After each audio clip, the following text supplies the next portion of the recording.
points. Hyland!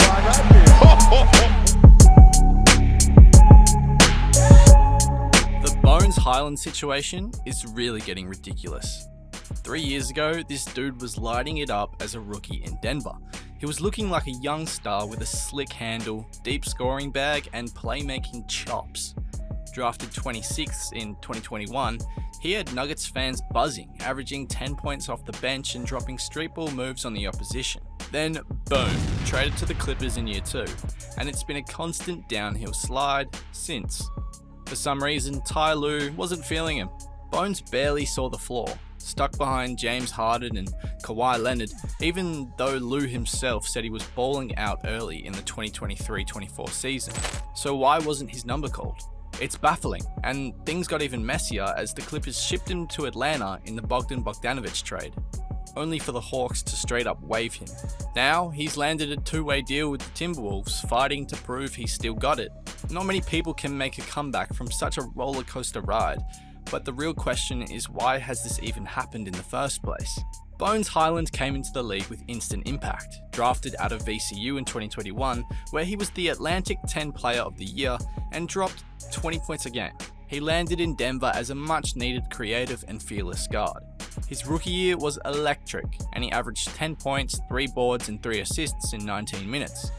Fans loved his energy and his role as a spark plug off the bench, hitting 3 straight triples in Game 4 against the Warriors in the 2022 playoffs to keep Denver alive.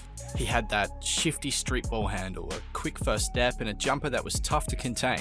Bones fed off the crowd, even pulling up from 30 feet in transition just to get a rouse. Analysts saw a future elite 6th man, maybe more.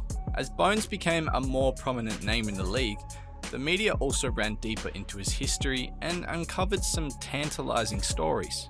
Back in 2018, while he still lived in Wilmington, Delaware, he had jumped from a burning house and tore his patella tendon to escape a fire that had sadly killed his grandma and cousin. Doctors said he might never play basketball again, but he did much more. He turned VCU into his stage and made it to the NBA. In Denver, he was living that redemption arc as the first Delaware kid drafted since Joey Graham in 2005.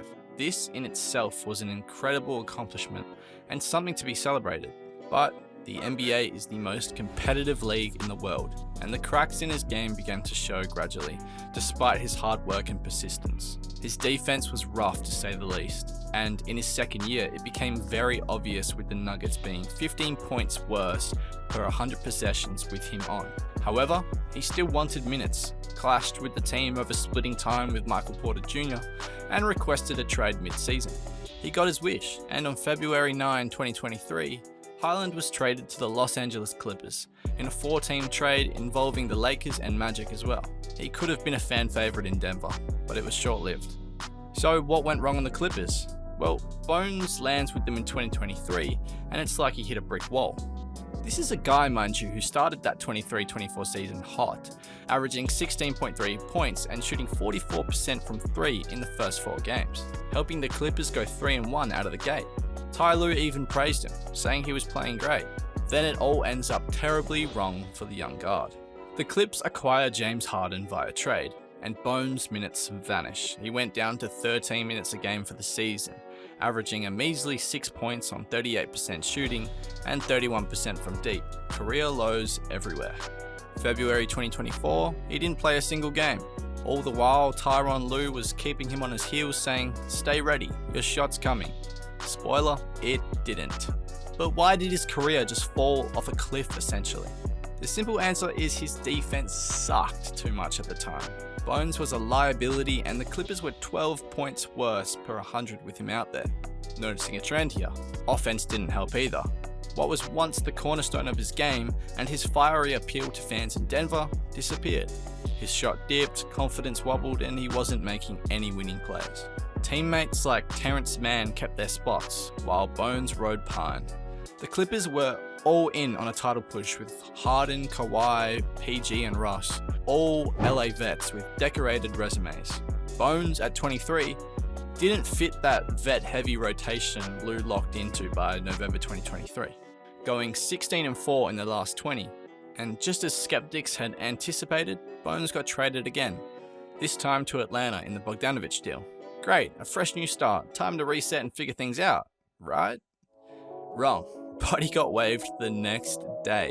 This was quite the rude awakening. I mean, getting traded away would be tough to swallow itself, but to be waived by the team trading for you is the equivalent of the Hawks saying, I'm just here so I don't get fined.